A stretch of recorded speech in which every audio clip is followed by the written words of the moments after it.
Grace and peace. I am Brother Ellis from the Thusia Seventh-day Adventist Church, and today we want to look at what does the Bible tell us about the state of the dead. And we want to look at two major principles in regards to this, which is one, what does the Bible tell us in regards to what happens to the soul? Is the soul something inside the person that comes out when the person dies and lives for eternity and floats around on the earth? Or is the soul the person that could also die? And once the Bible shows us that the soul could actually die, it means the soul is not something that is immortal. And we also want to address the issue of when a person dies, there's no consciousness, therefore, in death, because the soul is not immortal. So we want to look at two scriptures here. In Psalms 89 and verse 48, it says, "What man is he that liveth and shall not see death?" Question. So look at this, making a contrast between what? The living and the what? And the dead. But notice it says, "What man liveth and shall not see death?" So it means when you die, then you are not living. Let's see the contrast continues. It says, "Shall he deliver his soul from the hand of the grave?" Selah, or take note. So look, the contrast is being made. What man liveth that shall not see death?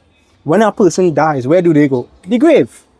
But then he turns and he says that shall he deliver his soul from the hand of the grave?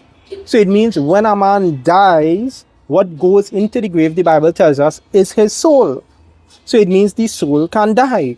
The soul is what goes to the grave. So the soul doesn't come out of the person and lives for eternity or lives as being immortal.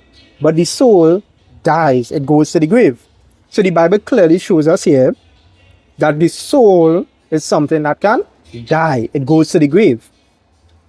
But then what does the Bible tell us therefore happens to the consciousness of the man when he dies?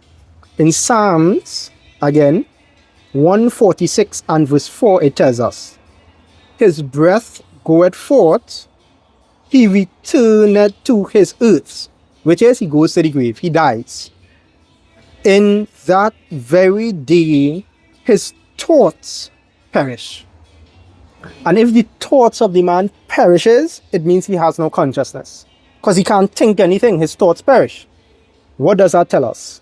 When the man dies, he has no consciousness. There's no consciousness in death. And there's no consciousness in death because when the man dies, the soul is what dies. The person dies because the soul is really the person. And that goes to the grave. And when that soul or person goes to the grave, there's no consciousness that the man has while he is there in the grave. So what does the Bible tell us about the state of the dead? The soul can die. The soul is not immortal because it can die. The soul is simply the person. The Bible tells us, therefore, that there is no consciousness in death when the man dies. So clearly, according to the scriptures, the state of the dead is identified as the soul that's in it, it dies. The state of the consciousness, no consciousness in death. So the soul could die, no consciousness in death. That is what the Bible presents as the state of the dead. And this is what the scriptures are showing us. But we will see more scriptures as we continue in this series. What does the Bible tell us about the state of the dead? Amen.